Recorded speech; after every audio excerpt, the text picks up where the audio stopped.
God, wait.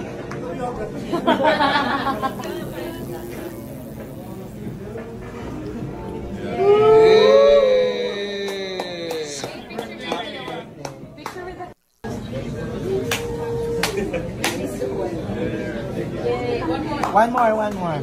Oh, sure.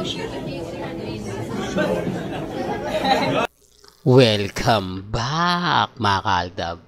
Ito na naman po ang inyong lingkod, si Mr. Destiny.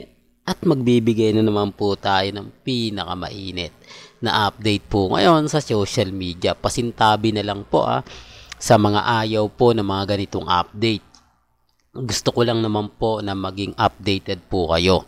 Gusto ko lang naman po na kumbaga may kwento sa inyo at may bahagi na rin po itong mga bagay-bagay na to. Kung mapapansin nyo, bakit nga po ba hindi sila Mengay, Ibiang, Congressman Arjo ang nagpo-post sa kanilang social media account? Bakit kailangan private pa? Di po ba?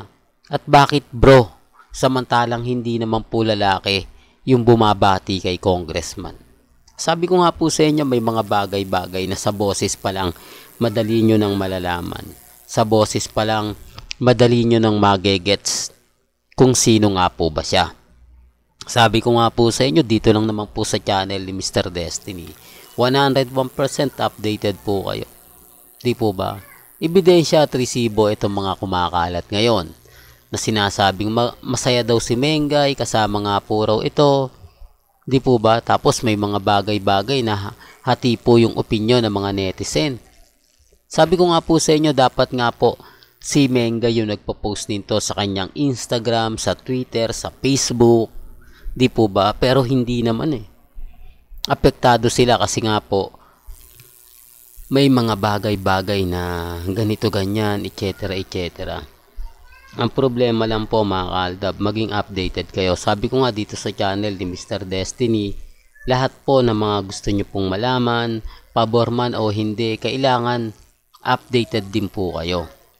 Gaya nga po ng issue kay Father Jeff. Ngayon nabasag po sila. Ngayon di ko alam kung ano na naman po yung ipagkakalat nila, kung ano yung sasabihin nila na nagkabati na. Siyempre hindi naman daw po ganito ganyan. Wala naman po talagang nangyaring ganun Ito mga kaaldab, dun sa issue po na nila Father Jeff at ni Alden, kailangan natin magpakita ng ebidensya at resibo. Kaya nga po pinost ko po yun para meron, di po ba? Kasi maraming komento maraming nagsasabi na kumbaga may awayan nga po raw. Tapos nung pinakita na natin yung resibo na magsasama si Father Jeff at si Alden, kahit pa paano nabawasan yung mga bumabatikos, nabawasan yung mga magpapakalat ng mga maling impormasyon. Dito hindi ko lang alam kung ano na yung mangyayari. Dito hindi ko na alam kung ano nga po ba talaga yung magaganap. Sabi ko nga po sa inyo, sa channel lang ni Mr. Destiny, pupunta po kayo para lahat alam po ninyo. Tapos comment nyo na lang po dyan. Sabi ko nga po sa inyo, may mga comment na nababasa din muna naman natin. Hindi nga lang natin nare-replyan. Di po ba? Gaya ng sinasabi, nako binati ni Mengay sa barangay si Congressman Arjo. Normal lang po yun kasi birthday po Di po ba? Kasama naman po sa Sarsuela. At sinamahan naman po ni Congressman si Mengay sa McDo niya sa Bulacan. Di po ba? Na napakalayo. Si Mengay na nagsabi na malayo nga po yung lugar. Di po ba? Kaya yung effort din naman po. Sabi ko nga po sa inyo, hanggat hindi pa po natatapos yung Sarsuela, patuloy po silang magkakaganyan. Malay nyo mga kaalda, bukas sa makalawa, bigla na lang tayong gulatin. Bigla na lang mayroon ng reveal na mangyayari. Bigla na lang may mag-aanunsyo na ikagugulat ng buong mundo. Di po ba? Sabi ko nga po sa inyo, ang Aldab ngayon nasa ilalim. Ang Aldab ngayon, binabash ng gusto. Lahat po ng masasakit at maanghang na salita, nakukuha po natin, natatanggap po natin. Kaya nga po kaya nga po walang makapagsabi ng mga ganyan, di po ba? At wag po kayong magtaka. kung bakit may mga mamis, may mga titas na nasasaktan. May mga mamis, may mga senyor na nakakaramdam. Nakakaramdam ng sakit, nakakaramdam ng, kumbaga, panibugho. Sinasabi ko lang po ito para po sa kaalaman ng lahat.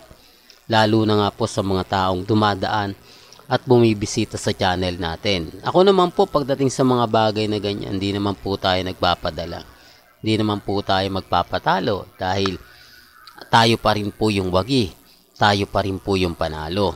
Bagamat maraming nagsasabi ng, nako, ganito, ganyan. Normal lang po yan eh.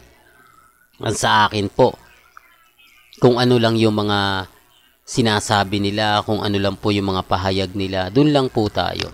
At dun sa mga nagpapakalat na mga, nako, fake news yan, yung mga ganyan. Okay lang, wala naman pong problema eh. Hindi naman po ako namimilit. Gaya nga po ngayon, alam ko maraming galit sa pinost ko to.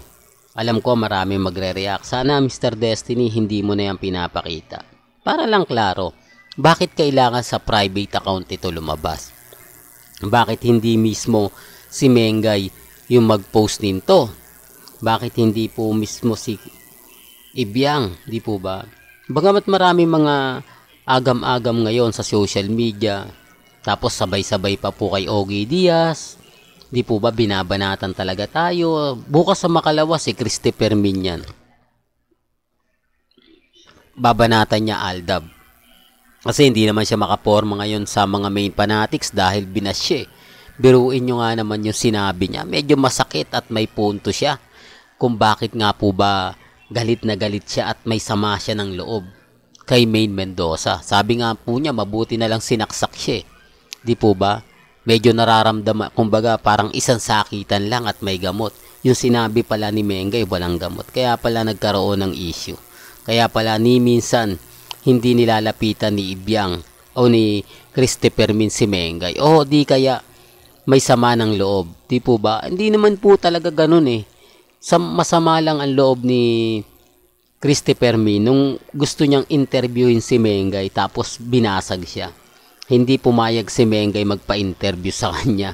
Di po ba? Pero sinabi ko may kanya-kanya tayong pananaw. May kanya-kanya tayong opinion. Di po ba? Well, hanggang dito na lang po yung updates natin mga kaaldab ba? Kaya kung gusto nyo pa po ng pinaka-latest at sariwang update, abay tumutok lang po kayo dito sa channel ni Mr. Destiny para updated po kayo sa mga bago at sa mga latest na i-upload po natin maya-maya lang. Hanggang sa muli, salamat po sa panonood at pakikinig.